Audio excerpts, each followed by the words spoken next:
Bismillahirrahmanirrahim. Jauh mengakau kisah, jauh mengarakyati bari-baria. Boli ponde-ande kea lipusi, boli pobula kea lipusi, boli ala kea kanciana kampurui ibamiu, boli ala kea kanciana dia ibadamiu. Indah beu maduru, indah beu lagi, hancuru, maropu, masukau binasa.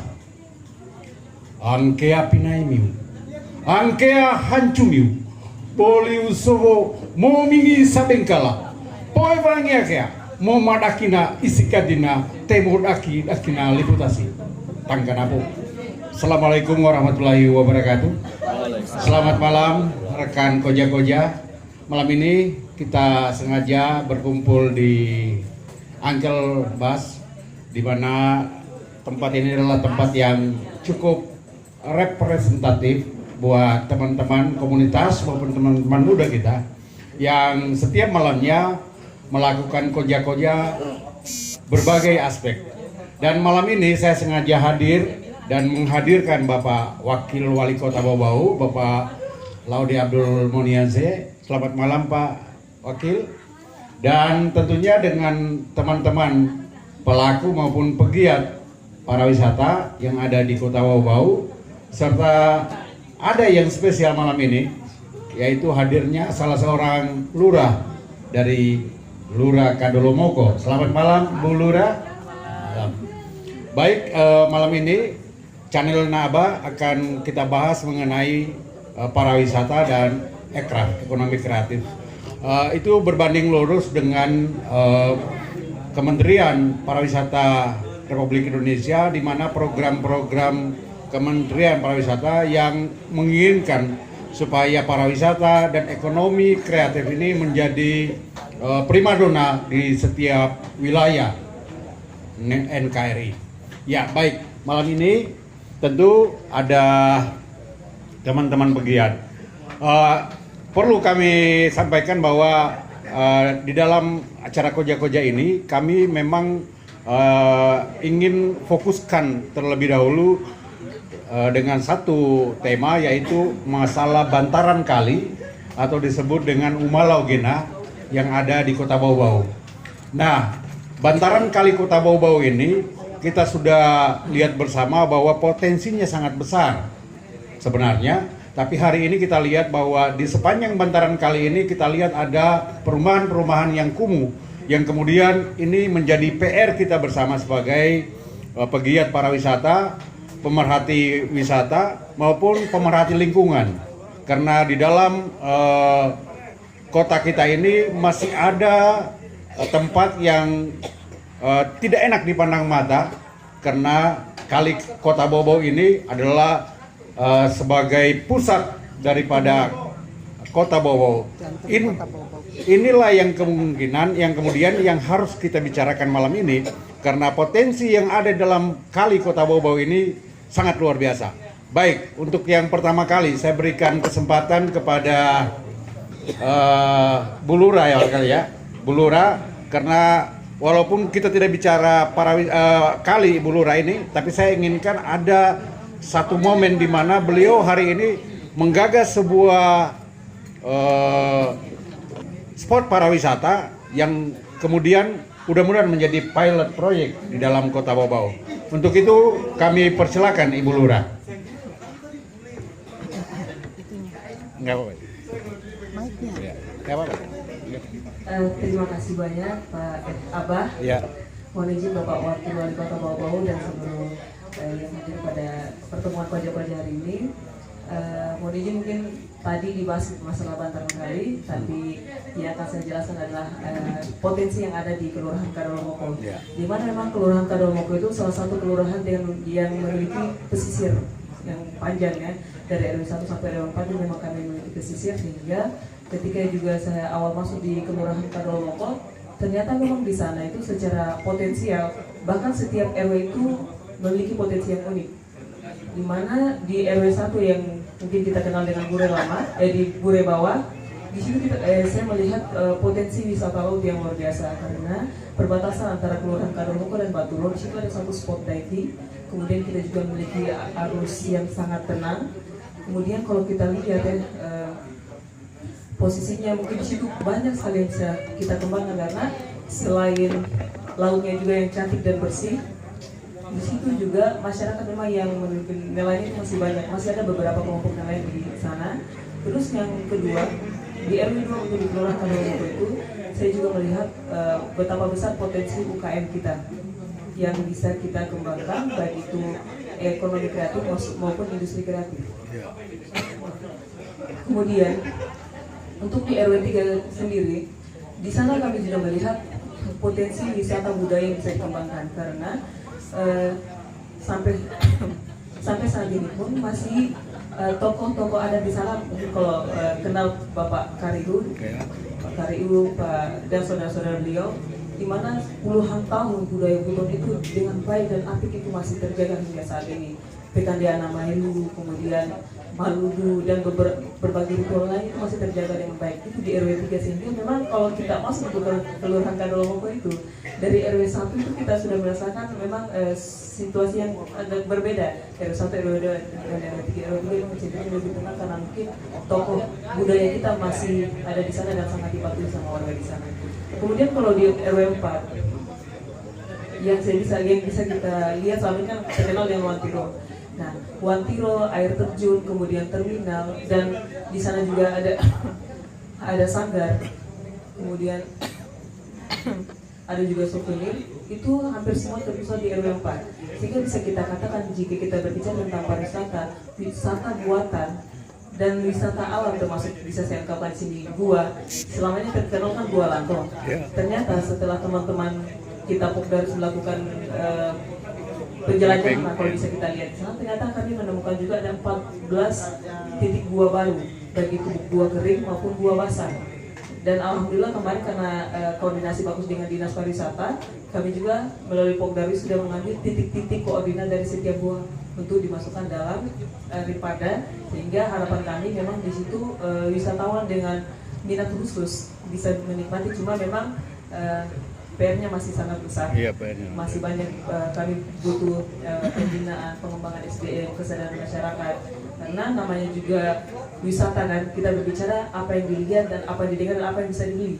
Yeah. Nah, dan itu juga kita berbicara masalah keamanan, kenyamanan, kenangan. Kalau bisa dijabarkan kata Ibu Ena, Sabta Pesona ya.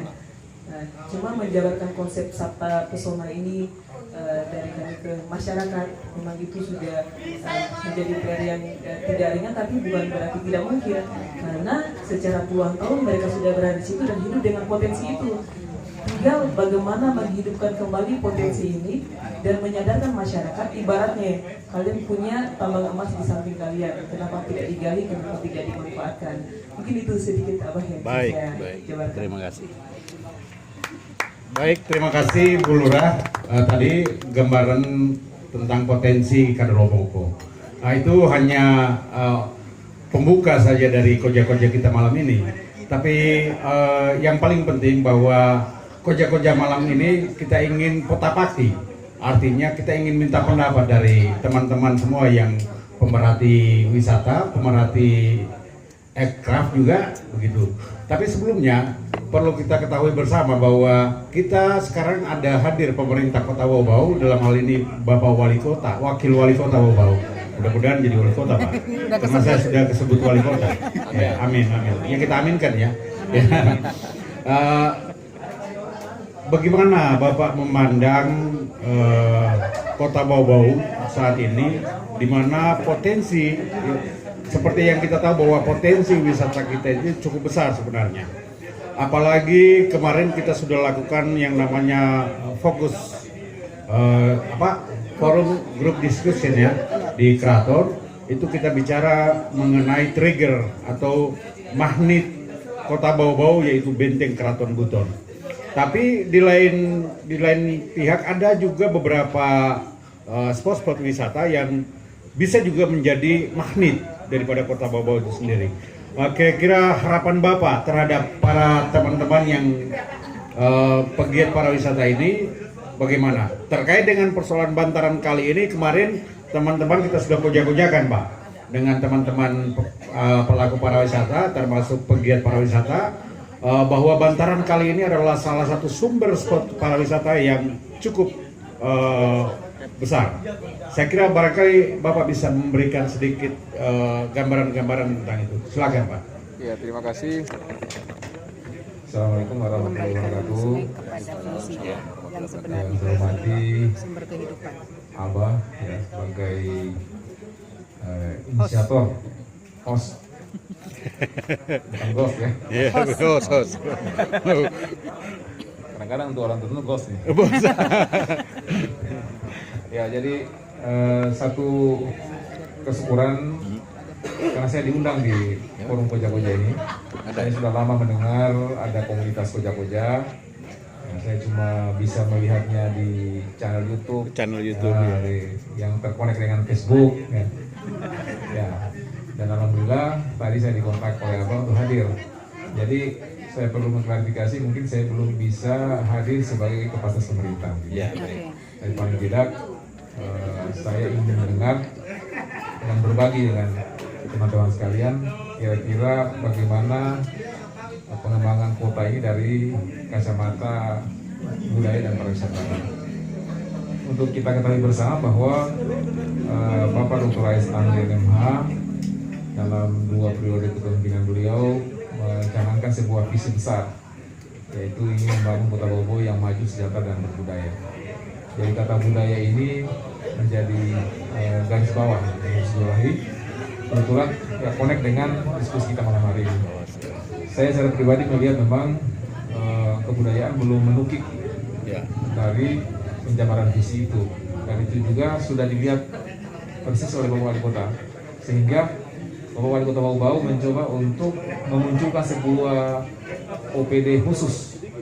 Ya, kemarin sudah dibahas di DPR, akan ada satu unit OPD untuk menangani tentang kebudayaan itu, untuk melakukan proses percepatan pencapaian visi itu, karena bagaimanapun juga di ujung pemerintahan kita akan evaluasi sejauh mana janji dalam hal ini visi itu kita bisa wujudkan. Dan tentunya perlu melakukan percepatan, dan kelihatannya untuk melakukan percepatan itu dibutuhkan satu OPD khusus, OPD yang lebih fokus bicara itu.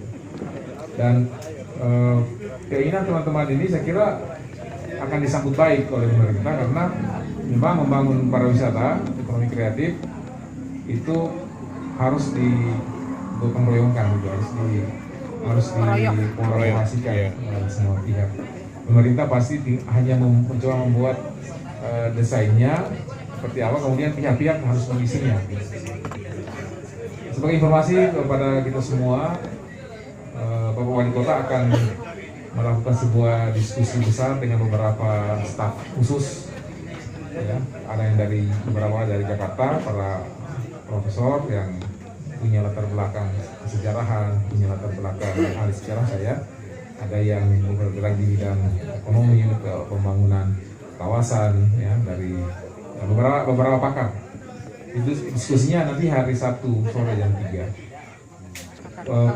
Temanya itu tentang bagaimana membangun kembali Benteng Keraton, mewujudkan Benteng Keraton Kesultanan Buton menjadi destinasi wisata super prioritas dan berkelas dunia. Itu akan digagas, akan dicoba untuk didiskusikan, ya, mendapatkan masukan dari pihak-pihak. Itu ada satu.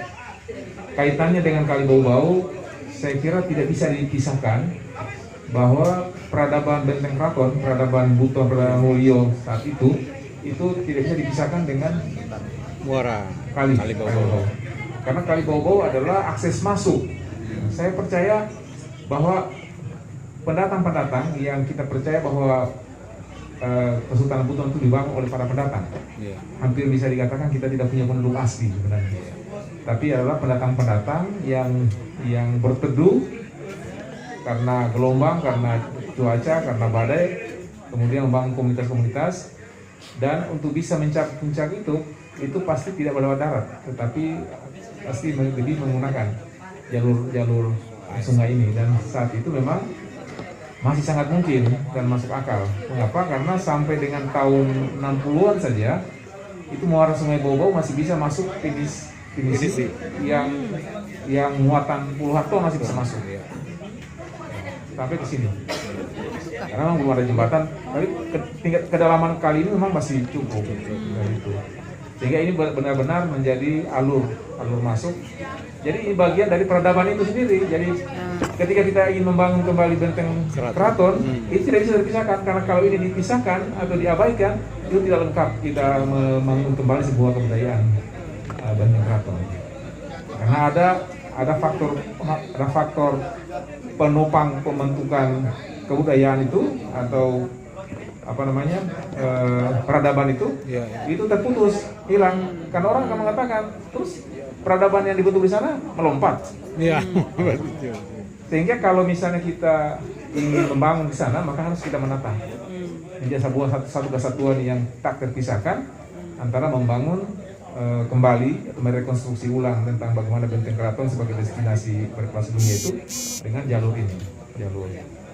Saya walaupun mungkin masih diperdebatkan, tetapi paling tidak saya juga punya sumber-sumber kesejarahan yang membuktikan bahwa peradaban Olio awalnya itu justru dibangun oleh komunitas-komunitas unggul di dunia. Bukan karena seperti saya katakan tadi, keberadaan Pulau Buton sebagai salah satu pulau yang berada di garis perlintasan strategis. Karena saya kira kita ketahui bersama bahwa sejak dahulu kala rempah-rempah itu sudah menjadi komunitas yang dibutuhkan oleh Eropa. Dan titik pencariannya itu ke timur. Dan Kepulauan Buton ini menjadi perlintasan. Sehingga pasti ini menjadi wilayah yang ramai, sehingga tidak menutup kemungkinan akan banyak orang yang bersinggah di tempat ini. Kalau kita melihat beberapa sumber kesejarahan, satu saja yang saya bisa sampaikan saat ini karena keterbatasan waktu pasti ya. Menyangkut tentang datangnya satu gelombang orang yang masuk ke Buton yang disebut dengan gelombang Tamanajo dan Simalui. Ya. Memang mereka tidak bisa kita katakan bagian yang terpisah dari sistem kesejarahan, karena saya tidak percaya kalau apa yang terjadi di Buton itu terpisah dengan apa yang terjadi di tempat-tempat lain. Karena dia menjadi sebuah sistem sebenarnya, sebuah sistem. Nah, sehingga kalau kita mengatakan seperti itu, terus kalau mereka pendatang, mereka dari mana? Gitu. Nah, saya kebetulan pernah membaca sebuah buku sejarah pembentukan kerajaan-kerajaan kecil di Nusantara yang dikarang atau ditulis oleh Michael Munoz, seorang sejarawan asing, mengatakan bahwa di tahun 1400-an, 1200-an menjelang 1300-an, ketika runtuhnya kerajaan Sriwijaya dan Majapahit sudah mulai menguat, itu beberapa bangsawan Sriwijaya melarikan diri, tidak ingin diakuisisi oleh bangsawan-bangsawan Majapahit, sehingga ada satu komunitas itu bedol desa pindah, dan mereka itu di Michael Moose mengatakan perpindahan mereka itu mereka tidak tahu kemana, dan itu di situ ada jejak yang mengatakan bahwa komunitas itu dipimpin oleh dua tokoh penting, seorang bapak dan anak. Bapak ini mantan raja yang sudah melimpahkan kekuasaan pada anak. Bapak itu bernama Sri Malvi dan anaknya bernama Tamat Tanacho. Itu mereka pindah. Nah, kalau kita merunut peristiwa tahun, itu relevan dengan tahun kedatangan Simalui dan Tamanajo. Mereka itu bangsa Melayu, orang Melayu yang tidak ingin diakuisisi oleh Majapahit. Nah, artinya Simalui Tamanajo ini 2 dari 4 pendiri kerajaan Buton. Sehingga saya berani mengatakan bahwa ternyata orang Buton itu peradabannya itu dibangun oleh DNA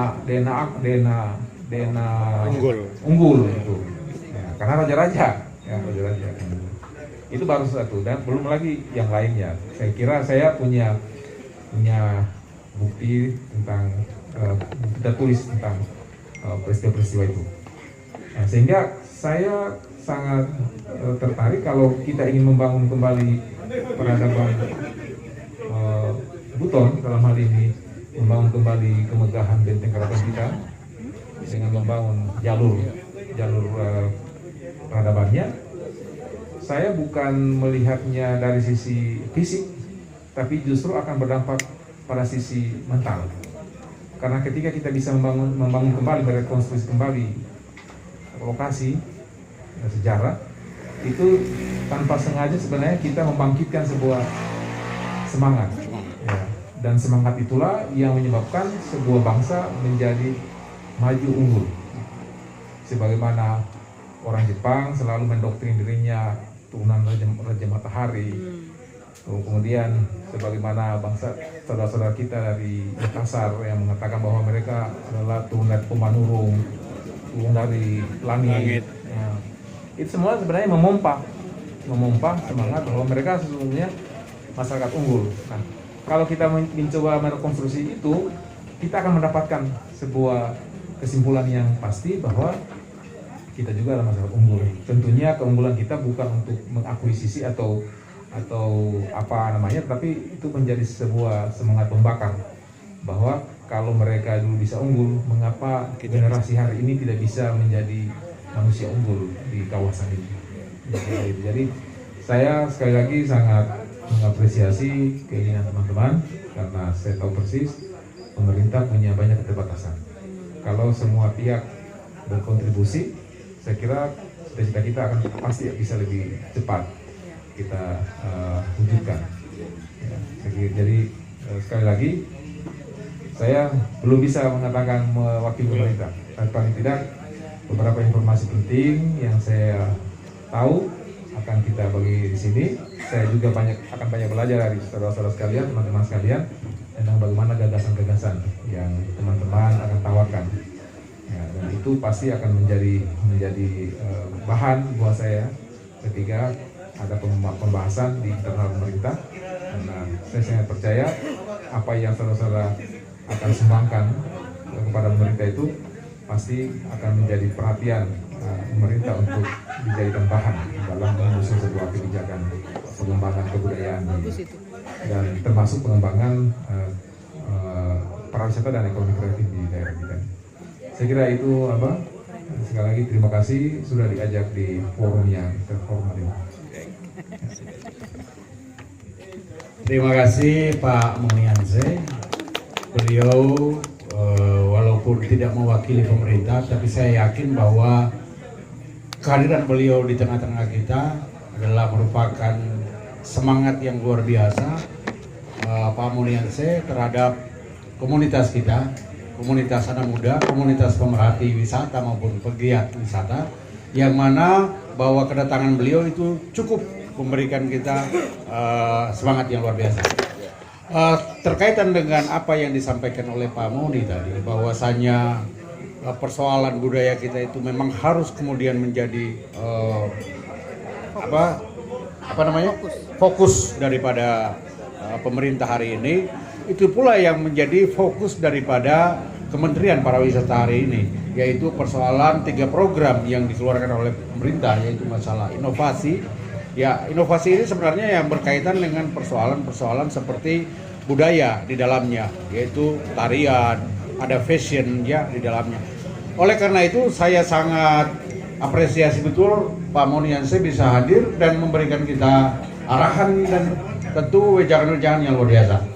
Dan selanjutnya saya ingin berbicara dengan, sebelum teman-teman saya mintai pendapatnya, saya ada juga tamu yang malam ini yang berkecimpung di dalam dunia pariwisata di dunia keparawisataan, di dunia desa wisata, dan malam ini ada Bu Herna Setia Negara yang betul-betul setia terhadap negara. NKRI betul. Beliau ini sudah lama di Bau-Bau, di Buton, di Sulawesi Tenggara lah. Umumnya ada kurang lebih 6 tahun ya. Ya 3 tahun di Bau-Bau dan 3 tahunnya di Kolaka ini beliau. Dan sekarang beliau menggarap desa Sani-Sani atau di kecamatan Samaturu di Kolaka. Dan alhamdulillah desa Sani-Sani itu sudah menjadi viral karena berkat tangan dingin beliau. Barangkali Bu Herna bisa membagikan kita sedikit ilmu-ilmu keparawisataannya, apalagi melihat kemarin kita koja-koja masalah apa? Ngangana Umalogena ini, masalah kali ini. Ya, bisa nggak Ibu kasih sedikit gambaran tentang bagaimana memproses bantaran kali maupun sumber kehidupan yang ada di sini, yaitu kali Umalogena. Silakan Bu Herna. Baik, terima kasih Abah. Saya mungkin melihatnya. Saya pernah sebelum datang ke sini saya punya program itu 1000 sungai untuk Indonesia. Jadi di niatan 1000 sungai untuk Indonesia itu di dalamnya saya ingin mengembalikan lagi fungsi sungai, yaitu sungai kan sebagai sumber kehidupan awal kita dulu itu. Nah, saya ingin sekali mengembalikan fungsi sungai kepada bahwa dia bisa menjadi sumber kehidupan bagi kita. Nah, ternyata waktu kemarin saya ngobrol-ngobrol di sini dan pas kebetulan tepat sekali ada di bantaran sungai, saya ngobrol. Jadi saya kepikir lagi dengan program itu. Dan saya melihat, apalagi barusan tadi saya mendengar informasinya dari Pak Wali, Wakil, salah lagi Pak Wali lagi katanya. Bahwa ternyata dulu sungai ini sampai bisa membawa kapal besar ya Bang, ke sini melintas, dan itu surprise buat saya karena saya melihatnya hari ini udah kecil. Nah, kalau itu dikembalikan, kemudian paling tidak bisa lah kita mengembalikan mungkin ya karena sudah padatnya penduduk, tapi paling tidak bantaran sungai ini ditata kembali, difungsikan juga, kemudian jadi daya tarik juga, itu akan menarik sekali. Kalau kita pergi ke Meksiko, di situ ada namanya Santiago ya. Di Meksiko ada satu sungai, tapi saya lupa namanya itu, yang dikemas betul-betul dan akhirnya dia jadi tampil betul-betul menarik dan bahkan jadi destinasi. Bantaran sungai itu tidak umum, bahkan sungainya itu benar-benar bening sekali. Nah, kalau untuk membuat kembali sungai bening dan lain sebagainya, karena rencana saya ingin membuat 1000 sungai untuk Indonesia, kami punya teknologinya untuk itu. Jadi bisa sebetulnya sungai itu kembali lagi bersih, jernih, kemudian kita bisa berada di samping sungai itu nyaman, adem, suasana sungai itu kan adem, ada air segala macam. Nah, dengan bisanya dihidupkan kembali, saya berpikir penduduk yang ada di sekitar sini kan akhirnya bakal punya peningkatan ekonomi yang lain. Dia ada peluang lagi di situ. Bisa kulinernya, bisa pemanfaatan sungainya itu sendiri jadi atraksi. Misalnya kita berlayar pakai gondola, keren sekali itu, romantis sekali sepanjang jalan sungai, kemudian menikmati mereka yang sedang kuliner, itu luar biasa. Dan saya yakin sih sebenarnya kalau sungai yang ada di depan kita ini pada akhirnya besok itu menjadi lebih cantik, dan memang sudah akan dimulai. Kebetulan teman-teman kemarin sudah menggagas untuk tahapan pertama, katanya mau bikin lomba wartawan cilik. Ini awal yang luar biasa. Wartawan cilik ini coba mengajak mulai dari sejak dini mereka mengenal lingkungannya dan memperhatikan lingkungannya, dan itu bisa jadi masukan buat kita dalam membangun dari suara-suara mereka yang kecil. Mungkin itu tahapan awal yang bisa disampaikan, Pak. Nanti teman-teman lain bisa ngasih masukan karena diskusi kita panjang waktu itu. Baik. Itu. Oke. Terima kasih Abah. Terima kasih Bu Herna untuk membagi sedikit cerita tentang pariwisata. Kita juga teman Koja-Koja malam ini kita kehadiran tamu dari Dinas Pariwisata, ya Ibu Lia ya. Selamat malam Bu Lia. Beliau sangat peduli, aware sekali dengan persoalan pariwisata dan dia terus mengikuti kegiatan-kegiatan komunitas ini sehingga beliau kadang-kadang harus pulang larut malam. Ya. Terima kasih banyak Bu Lia sudah hadir kembali di tengah-tengah teman-teman komunitas Koja-Koja. Dan malam ini saya juga ada satu teman yang memang dia berkecimpung di dalam dunia pariwisata. Beliau adalah seorang Tarzan, namanya Petra Mamuntu. Beliau sudah berkeliling hampir se-Sulawesi Tenggara untuk mendata, memapping spot-spot wisata maupun potensi wisata yang ada di Kepulauan Buton maupun Sulawesi Tenggara.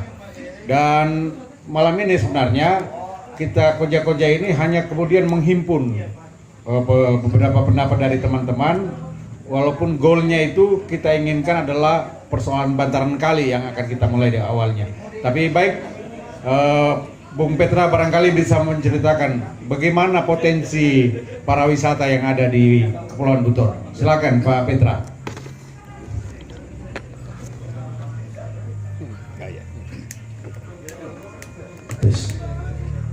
Oke, terima kasih. Assalamualaikum warahmatullahi wabarakatuh.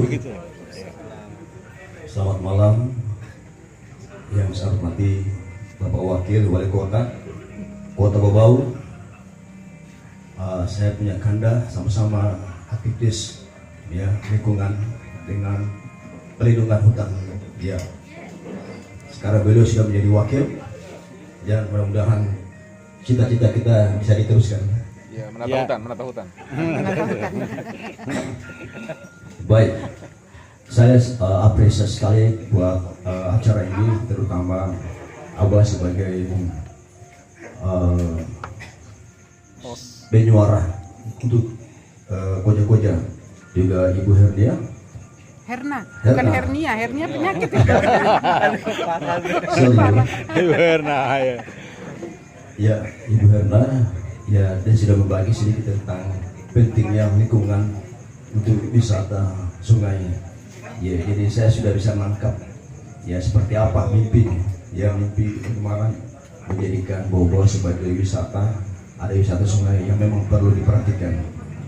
Yang pertama, saya sebenarnya ingin ada yang hadir adalah anggota DPR harus hadir, karena ini kalau bisa besok bicara anggaran itu harus didengar mereka juga, termasuk dengan legislasi terkait dengan regulasi pencegahan,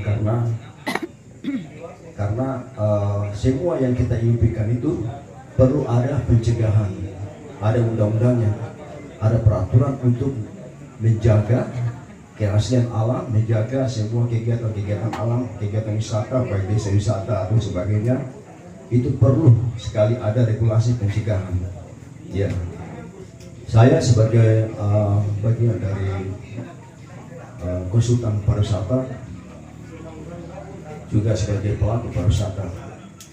Yang pertama, saya ingin sampaikan pada teman-teman, potensi bau-bau ini itu harus berbarengan dengan potensi yang daerah lain, seperti Buton Tengah, Wakatobi, Buton Selatan dengan Buton semuanya. Kebetulan saya ini mau berbicara pasar, kita berbicara iklim pariwisata, termasuk iklim investasi dan iklim pasar, arahnya kemana. Makanya pernah saya diwawancarai tentang pariwisata Cape Town itu mau dibawa kemana, karena hampir semua yang kita impikan itu tidak jelas, apalagi undang-undangnya belum ada.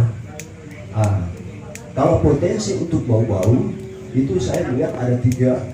Yang pertama, wisata yang berkaitan dengan hutan, yang kedua wisata yang berkaitan dengan laut, dan yang ketiga yang berkaitan dengan kebudayaan, dalam hal ini kesultanan. Ya, prospeknya saya tidak bisa bicara bagaimana pengembangan potensi apa, karena sudah ada dispar Kota Bau akan melakukan beberapa kajian. Sangat penting kalau kita mengembangkan potensi wisata, seperti Herna tadi sampaikan, kita perlu kajian dulu.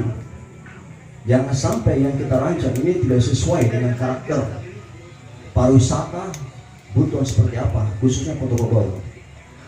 Mimpi saya adalah bagaimana bahwa wisata itu bukan semacam tahunan, semacam apa saja, tetapi ada kehidupan seperti yang ada di Bali. Di Bali itu lama prosesnya baru bisa menjadi terkenal 30 tahun lebih. Jadi kita punya mimpi, taruhlah mulai dari awal dulu. Pondasinya itu seperti apa? Misalnya, kalau kita bicara potensi, kita bicara dulu bagaimana sabda pesonanya kita, keramatamannya kita. Makanya kenapa tidak ada iklimnya ada di situ. Iklim pariwisata, investasinya, orang tertarik dengan wisata yang ada di Buton, khususnya Bau harus ada sabda pesona keramatamahannya. Itu kuncinya. Karena banyak orang investasi di Bali itu selalu di hadapan karena faktor sabda pesona orang-orang yang ramah. Jadi ada kenyamanan, ada ketentraman, ada keamanan, dan ada garansi, jaminan. Makanya kita perlu regulasi ini, Pak. Yang kedua, yang ketiga, bicara potensi. Kalau kita kembali ada namanya saya lupa namanya itu satu komunitas yang bermuara sampai ke dunia namanya Indo Travel. Ada yang pernah dengar Indo Travel? Indo Travel. Indo Travel ini yang Bapak Ibu bisa lihat di Instagram itu memperkenalkan potensi-potensi pariwisata yang ada di Indonesia. Dan syukur alhamdulillah tahun 2019 kemarin Cape Town masuk selain Raja Ampat, Flores, dan satu lagi yang ada di Sumatera itu masuk wisata adventure berdasarkan rekomendasi. Jadi kalau kita mau bermimpi bagaimana pariwisata itu maju di Cape Town harus ada rekomendasi dulu. Rekomendasinya apa? Apakah pariwisata butuh itu layak? Pasaran seperti apa? Jadi kalau misalnya tadi disampaikan ibu-ibu ya, kalau orang bicara desa, Herna, Ibu Herna, wisata desa. Jadi tiga pasar ini ada tiga pasar yang harus kita pahami. Pertama pasar lokal, wisata lokal. Kedua wisata nasional dan wisata internasional. Jadi saya apresiasi daerah-daerah yang mau memajukan daerah wisata yang bersifat lokal, ya. Wisata desa. Ya. Kalau saya pasarnya di wisata internasional. Ya. Tapi untuk saling bersinergi perlu semua pelaku pariwisata itu harus bekerja dan perlu ada jaminan dari pemerintah. Ya, harus ada support dari pemerintah. Termasuk masalah anggaran apa saja. Itu yang saya bicara pokok-pokoknya. Coba yang terakhir di Bali, saya ini pernah lama tinggal di Bali. Ya, sebelum saya pindah pulang kampung di Bau, hampir semua itu banyak investasi masuk karena faktor kenyamanan. Jadi pemerintah Kota Bau, orang tidak bisa investasi di Bau kalau tidak ada kenyamanan, orangnya ramah, keamanan kita. Di nomor 2 itu pariwisata Indonesia itu di Jogja setelah Bali. Orang yang murah senyum. Kita orang asing datang di Bau sudah ditanggapi dengan senyum masam. Mata seperti mata mau menelan orang. Saya bawa tamu-tamu orang asing mau pergi ke pantai, ada yang ikut hanya mau lihat orang itu mau pakai ini seperti apa. Dia tidak nyaman tamunya. Baru ada regulasi semuanya itu. Saya tidak bisa banyak cara. Yang poin-poin terpenting itu adalah, yang paling terakhir adalah kita harus buka akses. Kalau saya untuk pariwisata, saya selalu membuka akses. Artinya masih banyak wisata yang terisolasi. Ya, saya explore sudah alhamdulillah. Cape Town sudah masuk Jadi sasarannya Buton, Una, Wakatobi, dan terakhir adalah Kabaena. Kemarin untuk bau-bau potensi yang sudah saya kembangkan adalah khusus Kecamatan Lelea. Kecamatan Lelea ini saya sudah diskusi dengan Ibu Amalia, ya, supaya menambah lagi, ya, termasuk tambahan Pokralis.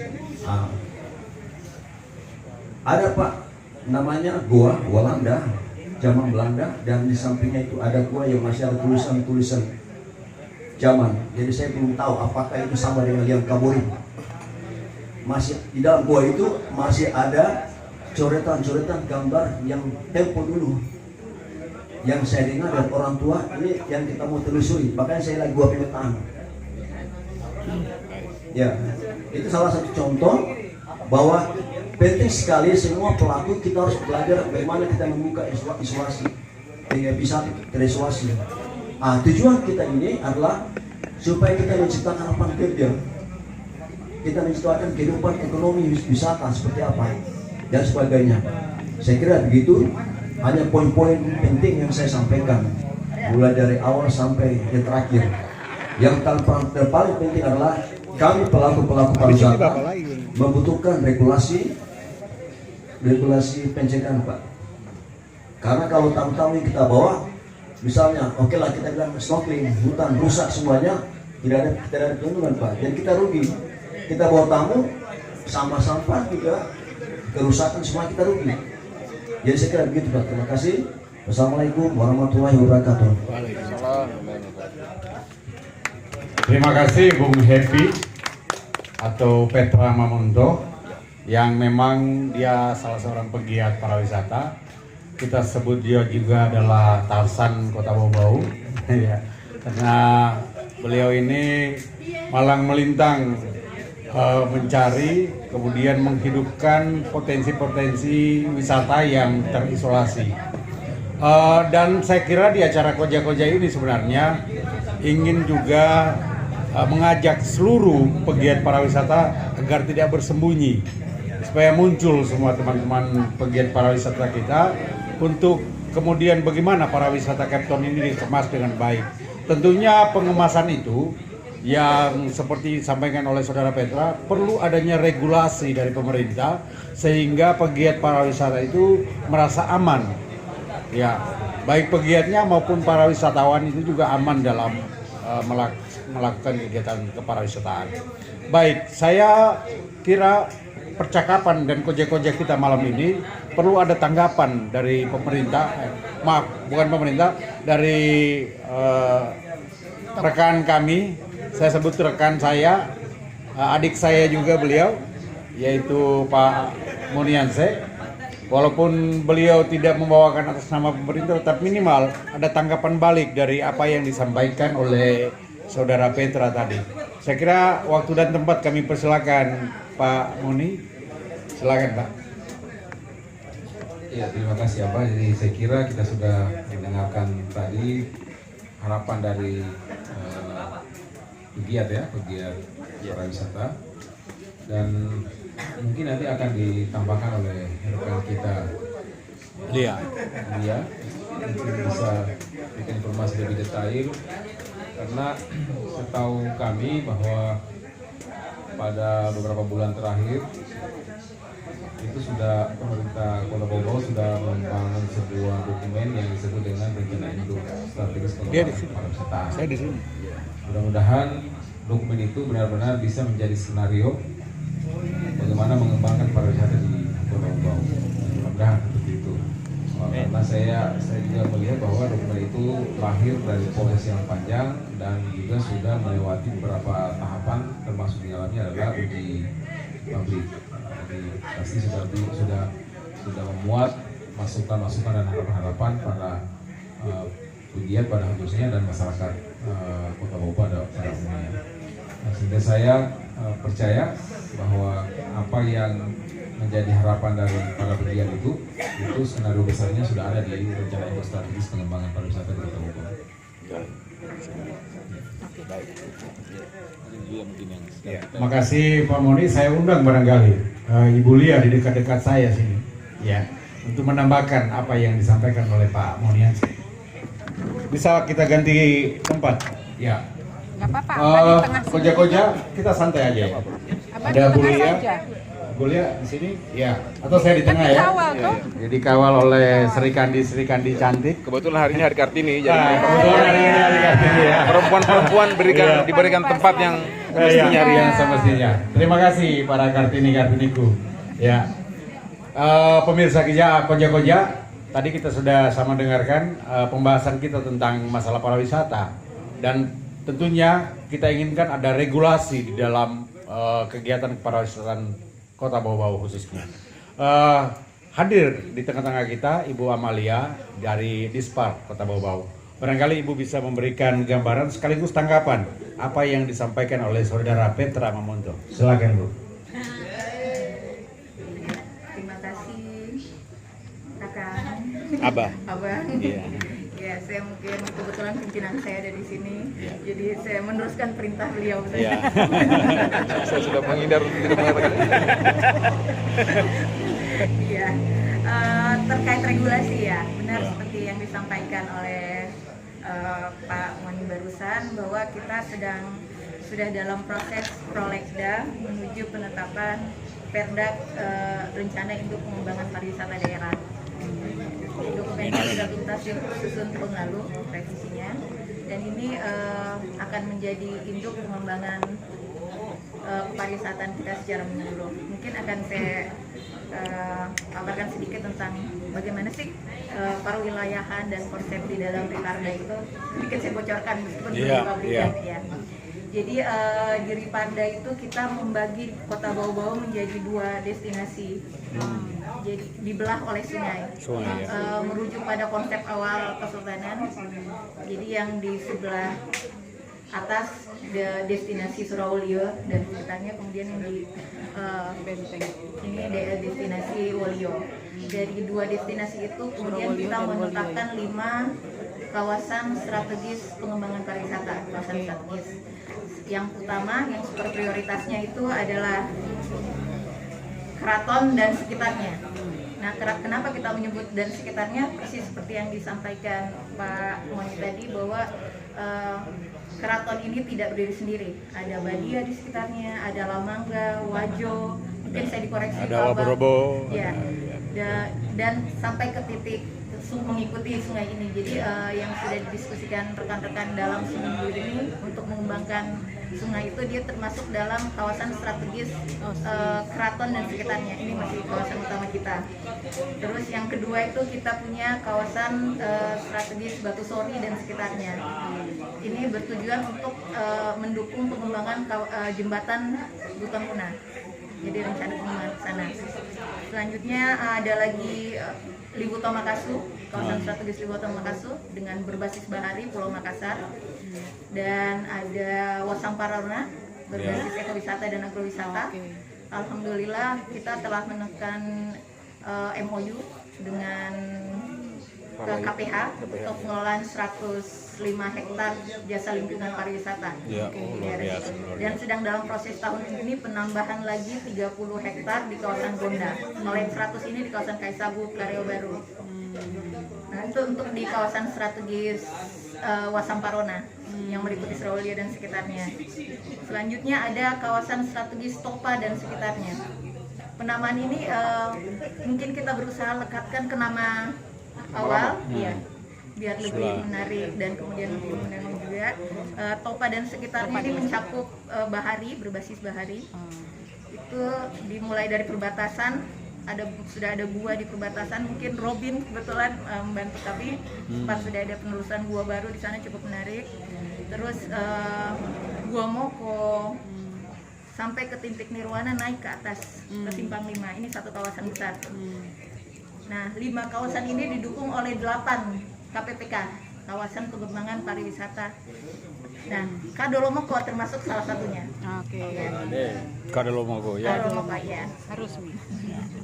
Jadi Dalam skenario berarti ya? Iya. ya, Sesuai, semua ini pas. sudah on the track sesuai regulasi seperti kata sebagai tadi. Ya, jadi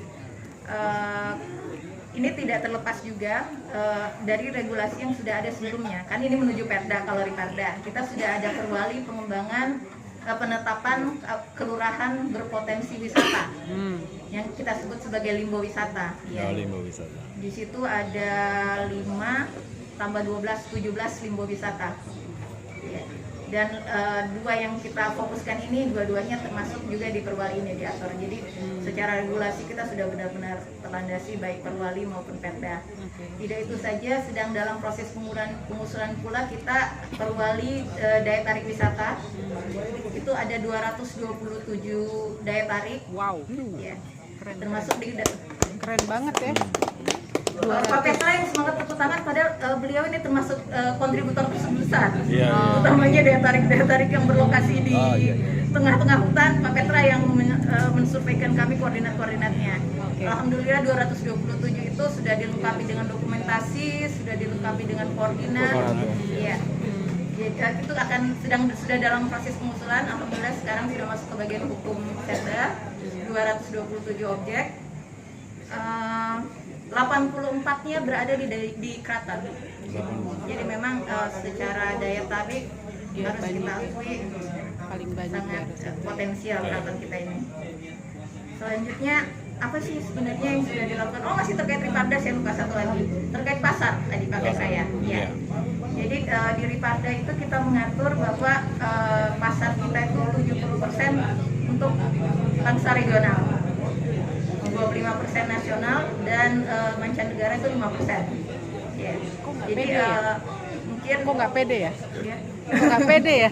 Ya, untuk tahap pertama, soalnya Riparda ini kan sampai ke titik 2025, Bu. Ya. Tinggal punya 5 tahun. Tinggal 5. Semoga di 20 tahun selanjutnya tahun kita berikutnya sudah bergeser, sudah pede proporsi banget. pasarnya, iya. Jadi memang di Riparda ini 5, karena memang secara nasional diatur titiknya di 2025. Kita perkuatan database dan penguatan kelembagaan. Oh ya, terkait kelembagaan juga kita alhamdulillah sudah membentuk 8 Pokdarwis. Ini adalah mitra pemerintah di limbo wisata itu. Kita benar-benar fokus hanya di 17 kelurahan, bukan 17 kelurahan sih, sebenarnya ada limbo yang terdiri dari beberapa kelurahan ya.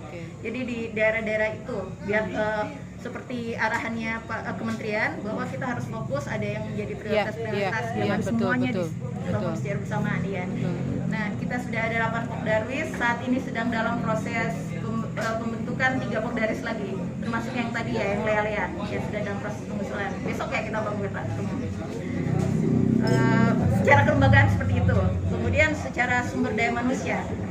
Jadi kami menyambut baik dukungan teman-teman pelaku, dan ini kami menyambut pasca Ramadan kita ada 7 kegiatan penguatan kapasitas.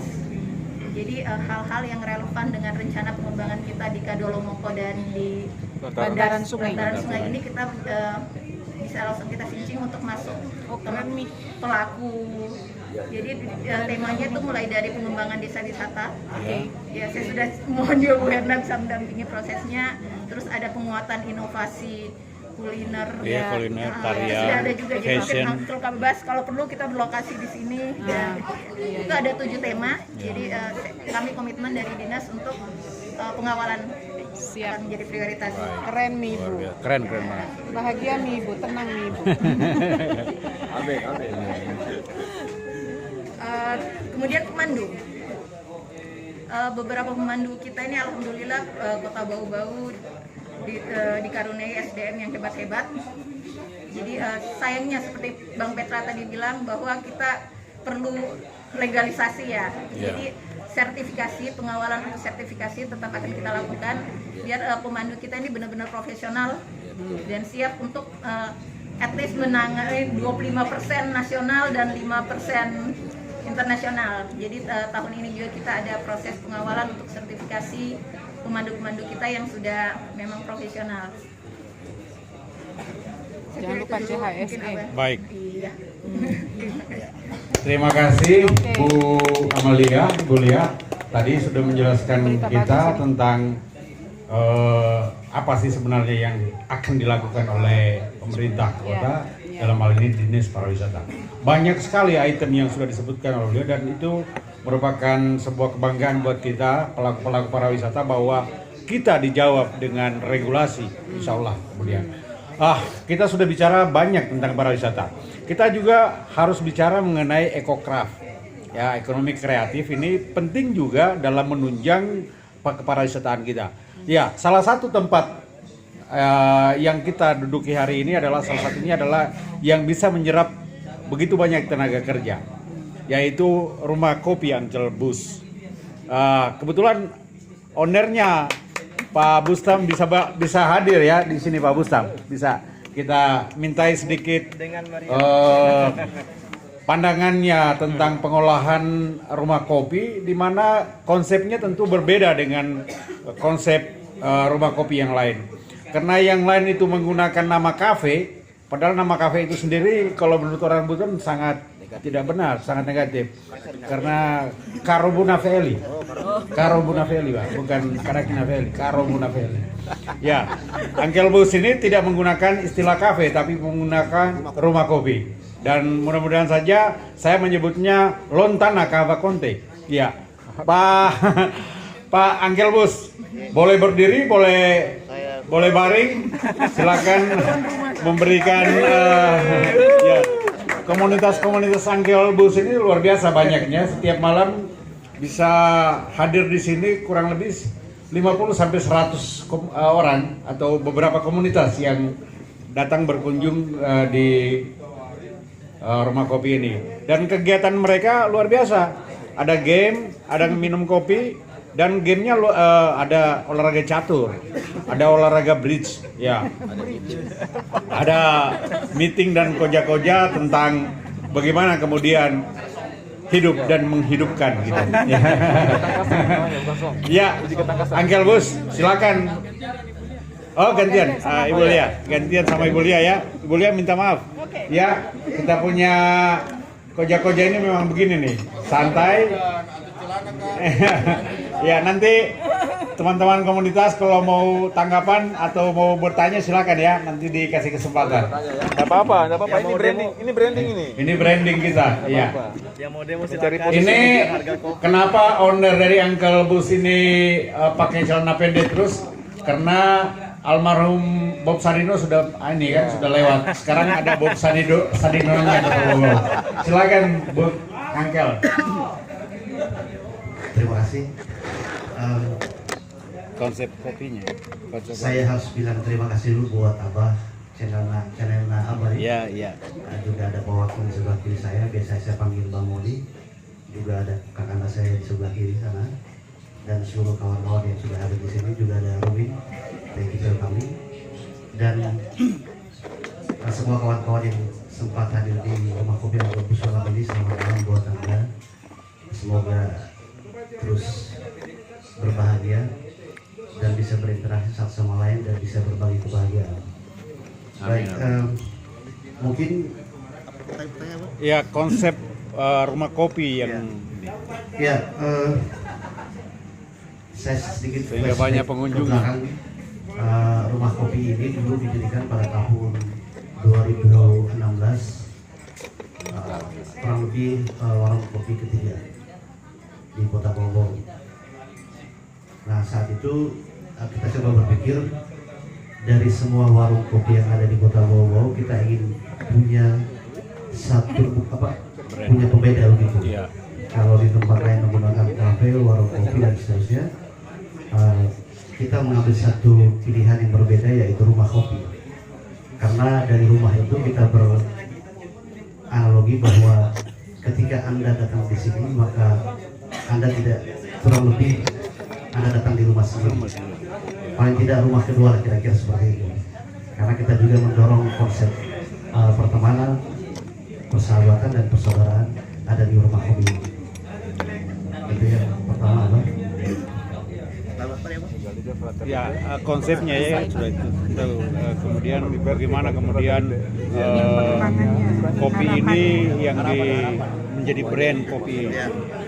Ya, saya kembali lagi seperti yang kemarin bahwa kita lebih mendorong dari semua warung kopi yang ada, mungkin kita salah satu rumah kopi pertama yang menggunakan produk lokal. Jadi kopi yang kita pakai malam ini, alhamdulillah sudah masuk tahun kelima, kita masih tetap konsisten menggunakan kopi lokal. Nah, kopi lokal ini berasal dari Buton Selatan, dan dua wilayah itu untuk sementara. Nah, itu kita masih konsisten sampai malam ini. Nah, kenapa kita mendorong kopi lokal? Karena sejauh ini lagi-lagi bahwa kita berpikir dengan menggunakan kopi lokal kita juga bisa memberi manfaat untuk petani-petani lokal yang selama ini hasil jerih payah mereka, pekerjaan mereka tentu agak kurang pendapatan mereka karena mereka tidak punya akses, mereka tidak punya tempat untuk dijualkan, atau paling tidak nama mereka, produk kopi mereka masih cukup kurang dikenal. Sehingga kita mendorong bahwa memakai kopi lokal juga ikut memberdayakan petani lokal. Ya. Kira-kira begitu. Terima kasih banyak. Terima kasih banyak. Terima kasih banyak Kang Gelbus sudah memberikan sedikit tanggapan tentang konsep rumah kopi yang hari ini kita sama-sama duduk bersama di sini. Tapi Satu lagi boleh Pak? ya boleh, silakan. Ya. Ditambah banyak-banyak boleh. Terima kasih. Ya. Karena semua sudah kumpul di sini, barangkali sekedar permintaan saya barangkali atau harapan begitu. Ya. Sudah ada hampir semua stakeholder terkumpul di sini.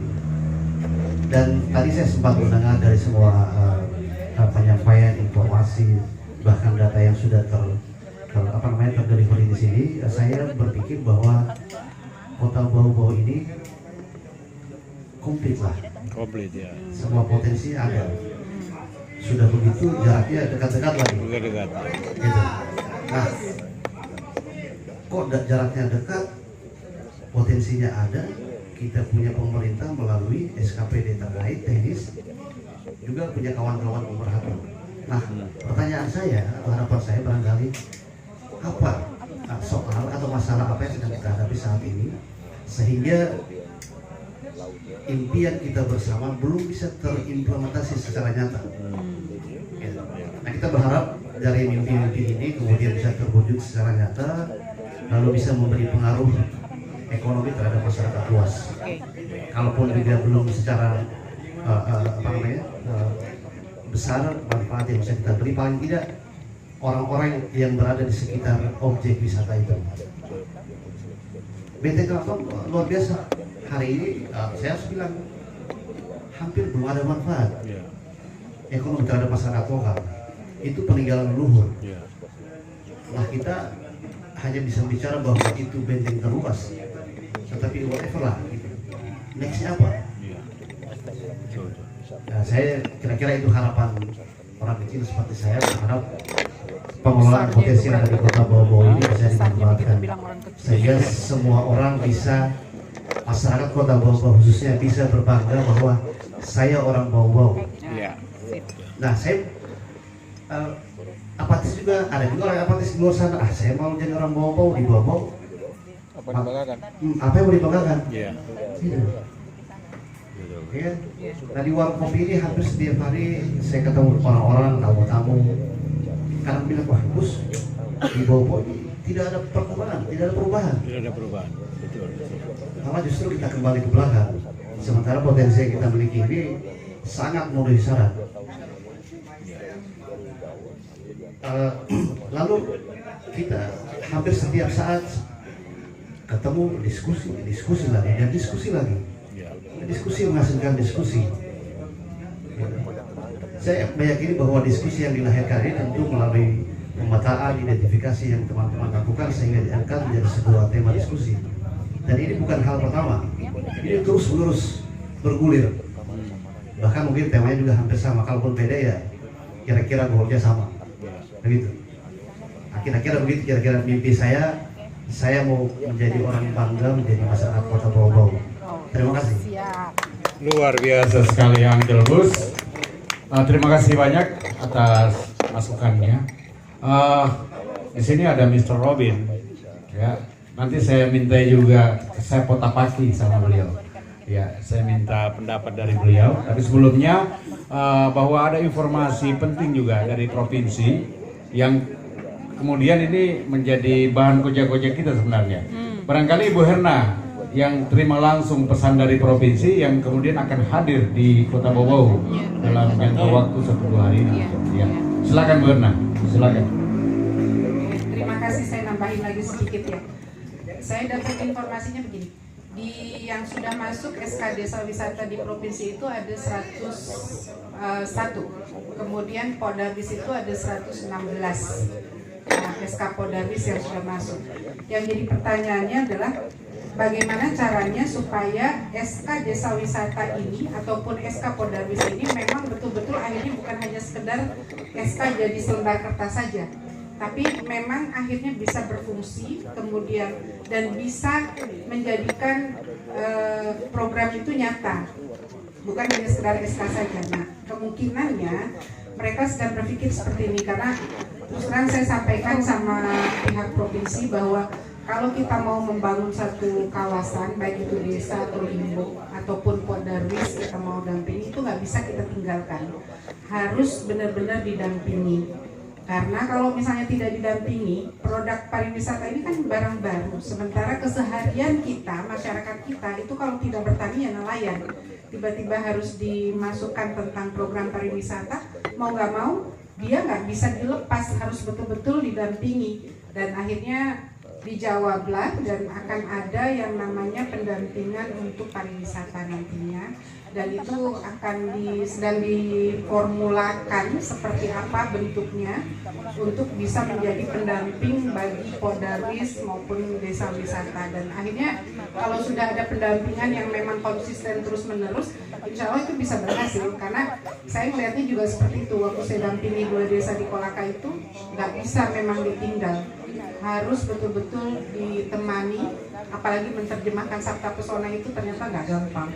Itu harus betul-betul kita dari hari ke hari melihat perkembangannya dan lain sebagainya. Nah, selain daripada itu, ternyata provinsi juga sudah mulai peduli dengan penggiat. Gara-gara saya kirim koja-kojanya Aba yang kemarin, itu direspon banget dan akhirnya dia sampaikan bahwa nanti mereka ingin datang ke sini, kemudian ingin ikut koja-koja, dan akhirnya dia mau coba berkolaborasi dan ingin sekali para penggiat pemerhati ini dijadikan mitranya, jadikan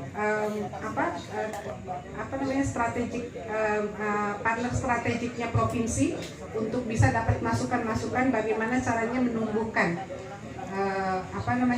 menumbuhkan giat ini supaya apa yang jadi program itu bisa terrealisasi. Gitu saja informasinya. Mungkin dalam waktu dekat ini mereka akan datang untuk bisa koja-koja juga bareng sama kita, dan dia langsung mau bikin aplikasi, ada pelatihan pendampingan dan teman-teman komunitas akan diajak.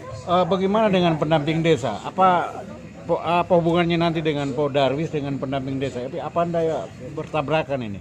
Beda, Pak. Ya. Kalau yang Herna perhatikan selama saya mendampingi satu desa, itu kalau pendamping desa itu mereka lebih banyak fokus kepada administrasi ya. Penanganan administrasi yang memang desa sendiri hari ini tuh dibebankan laporan yang bertumpuk-tumpuk, banyak sekali. Nah, makanya sementara mereka tidak fokus bagaimana sih memberikan program untuk satu desa, membuat tujuannya mau dijadiin apa nih desa, itu nggak sampai di situ. Dia hanya mendampingi di bagian administrasi, kemudian pengelolaan keuangan dan lain sebagainya, tapi membuat inovasi atau terobosan atau bagaimana meningkatkan ekonomi dalam segi yang lain itu belum sampai. Makanya kenapa akhirnya dari Dinas Pariwisata Provinsi menyadari ini, sehingga dibutuhkanlah pendamping khusus untuk pariwisata, pengembangan pariwisata. Gitu, Abang. Oke. Makasih banyak Bu Herna. Pemirsa koja-koja, malam ini juga saya kedatangan tamu dari Perancis.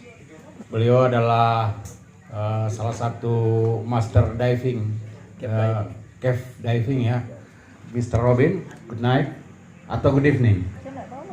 Good night ya. Thank you for your coming.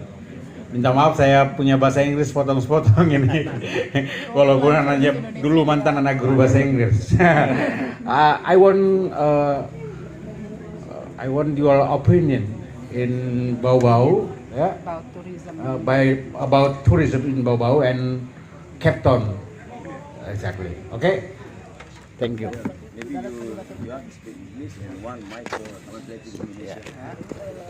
Saya bisa coba dengan bahasa Indonesia. Iya. Lebih bagus nih. Terima kasih. Situ dong. Ya, saya pikir Cape Town sudah punya banyak potensi seperti bilang Bang Petra di laut, di hutan, juga potensi wisata budaya. Tapi menurut saya soal yang paling atas dan yang paling penting aksesnya. Aksesnya. Bilang Petra. Bang Petra. Kenapa? Karena pintu masuk Indonesia sekarang untuk saya bicara untuk wisatawan internasional. Pintu masuk Indonesia Bali. 90% wisatawan masuk Indonesia di Bali. Sekarang kalau mau jalan dari Bali ke Buton butuh lebih 13 jam. Harus bermalam di Makassar. Tidak bisa langsung. Jadi kalau ada wisatawan di Bali yang mau explore wilayah baru di Indonesia, mereka bisa pilih di antara Raja Ampat, bisa langsung ke sana. Flores bisa langsung juga. Jawa bisa langsung, tapi Buton Belum. masih terlalu jauh, Terisolasi. terlalu lama, ya. Iya. Banyak Ya. transitnya. Ya, karena ya potensi alam sudah ada, infrastruktur, penginapan, hotel yang punya standar sudah ada, titik goa di laut, dive site sudah ada, sisa saja aksesnya. Aksesnya, iya. Oke. Thank you very much.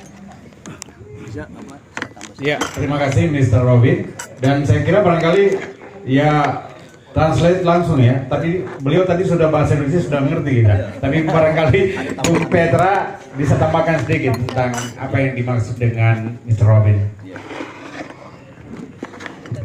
Terima kasih. Saya sepakat sekali apa yang disampaikan dengan masukan dari Ya. saudara kita. Oh, tambahan. Ya, memang kita harus dengar ada rekomendasi orang-orang asing yang bisa menilai. Tambahan yang saya masukkan ini adalah kenapa semua targetnya langsung lompat ke Raja Ampat, Flores dan sebagainya, masuk di Buton harus translate ke Makassar. Ini dia yang kita mau sampaikan. Penyebab terutamanya itu adalah masalah standarisasi. Jadi kalau orang mau datang ke Buton, orang akan bertanya, standar keamanannya bagaimana? Standar airnya bagaimana? Standar pemandunya bagaimana? Semua tidak bisa berkualitas. Jadi sangat berbahaya kalau rame-rame datang baru kita tidak siap. Yang kedua, waktu meeting kemarin 2018 kemarin pertemuan konsultan se-Indonesia hanya 2 orang dari Sulawesi, saya sendiri dan 1 dari Manado. Kami diskusi terkait dengan 4 lokasi menyelam yang akan menjadi ikon untuk Indonesia.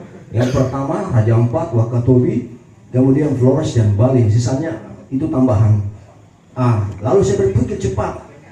Bagaimana caranya supaya kita buka akses penerbangan dan pasar Bau-Bau langsung ke Raja Ampat karena Diamond 4. Jadi misalnya orang mengetahui bahwa ada 4 utama diving yang terbaik Indonesia itu Raja Ampat, Wakatobi, Bali dengan Flores, sisanya Lombok. Harus dibuka. Jadi pemerintah bagaimana kita dorong.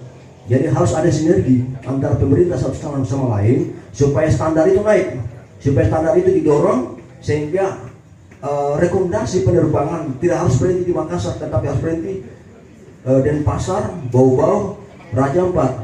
Kebetulan dari pihak konsultan dari Jakarta bilang kenapa Denpasar, Bau-Bau, Raja Ampat? Karena banyak orang Buton di Papua sana pulang ke Bau-Bau. Jadi supaya tidak rugi penerbangan. Jadi mereka bilang kalau begitu kumpulkan data-data berapa orang asing yang datang di Buton yang mau menyelam dan sebagainya supaya ada rekomendasi kita bawa di penerbangan supaya bisa buka lagi. Karena pelajaran dari Wakatobi mereka tidak bisa buka penerbangan di Wakatobi karena kerugian. Sementara pemerintah Wakatobi tidak bisa subsidi terus-menerus dengan jumlah yang angka besar seperti begitu. Jadi sudah saatnya mungkin dari pemerintah Bau-Bau kalau bisa kita semua bersinergi. Dan saya mengejar target, maaf saya tadi saya belum sempat bicara begitu, 1000 saja satu tahun orang asing dari luar itu datang, saya sudah bisa ajukan rekomendasi ke penerbangan untuk membuka penerbangan dari Bau-Bau ke Denpasar, Raja Ampat untuk melengkapi 4 ikon menyelam di Indonesia. Saya kira begitu, terima kasih. Yang terpenting adalah standar. Jadi biarpun orang datang di Buton mau lihat, standarnya bagaimana kan orang barat itu air bagaimana, air minumnya, air panasnya, apalagi tropikal. Ya. Kemudian nyamuknya bagaimana? Penginapan bagus tapi ada nyamuknya. Banyak sekali hal-hal yang menjadi PR buat kita. Harus kita siap sebelum datang orang-orang itu. Sudah ada potensi tetapi kita belum siap. Makanya kita dorong standarnya bagaimana. Kira begitu. Terima kasih. Wassalamualaikum warahmatullahi wabarakatuh. Waalaikumsalam. Terima kasih. Sudah disyaratkan sama Kementerian CHS. Sudah memang diwajibkan. Ya, memang itu apa yang dibahasakan oleh Bung Petra itu menjadi prioritas daripada Kementerian Pariwisata yang disebut dengan CHSE ya kalau nggak salah. Ya, cleaning, kesehatan, healthy, kemudian safety dengan environment. Perubahan ya? Ya, Lingkungan. Ya, jadi memang itu yang menjadi prioritas dari Kemenpar hari ini, yaitu masalah inovasi, kemudian adaptasi dan kolaborasi. Ya, yang 3 inilah yang kemudian menjadi hal utama yang standarnya CHSE tadi. Dan tadi sudah dijawab oleh dari Dinas Pariwisata Kota Bau-Bau bahwasanya regulasi yang kita impikan terutama para pegiat pariwisata mudah-mudahan ini terlaksana dengan baik dan mudah-mudahan tahun ini bisa selesai. Seperti keinginan semua orang Buton bahwa benteng Keraton Buton itu harus menjadi magnet dunia, maka kami pegiat pariwisata sangat mendorong dan mendukung dari pemerintah anak benteng hari ini, yaitu Bapak Tamrin, Wali Kota Bau-Bau, yang mana beliau adalah anak benteng kalau saya sebut, yang tentunya punya visi tentang bagaimana kemudian budaya ini menjadi terdepan. Ya, inilah harapan dari kami pegiat-pegiat pariwisata. Saya ingin menjawab apa yang disampaikan oleh owner daripada Uncle Bus tadi bahwa diskusi itu tidak melahirkan diskusi.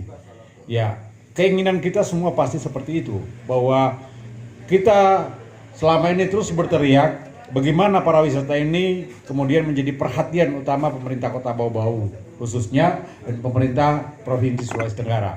Karena saya katakan begitu karena saya dengar penuturan dari Ibu Erna melalui Profesor Baikuni bahwa Buton ini adalah raksasa yang sedang tidur.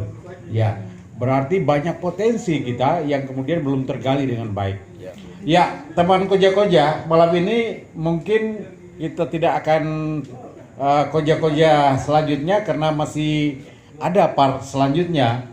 Kita inginkan kemudian ada anggota DPR, para lurah yang ada di bantaran kali ini bisa berkolaborasi dengan pegiat pariwisata karena sekarang ini pemerintah juga sedang melakukan program yang disebut dengan program ngapa atau bagaimana bantaran kali atau kali yang membelah Kota Bau-Bau ini menjadi sebuah daerah yang tidak kumuh lagi. Ya, yang selama ini kita lihat bahwa potensi Kali Bau-Bau ini sangat besar.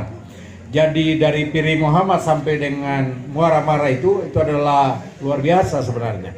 Ya, dari Piri Muhammad sampai Muara Mara. Walaupun sebenarnya kali itu sampai di atas sana, sampai di Wamena Oleo ya, kalau saya tidak salah. Dan itu potensi yang besar sekali. Apa yang diucapkan oleh Ibu Lia tadi bahwa potensi apa di atas ya? Bukan. Perkemahan itu apa namanya, Bu? Samparona. Wasamparona. Yang kita ingin titipkan bahwa pegiat pariwisata ini ingin punya sekolah alam. Ya.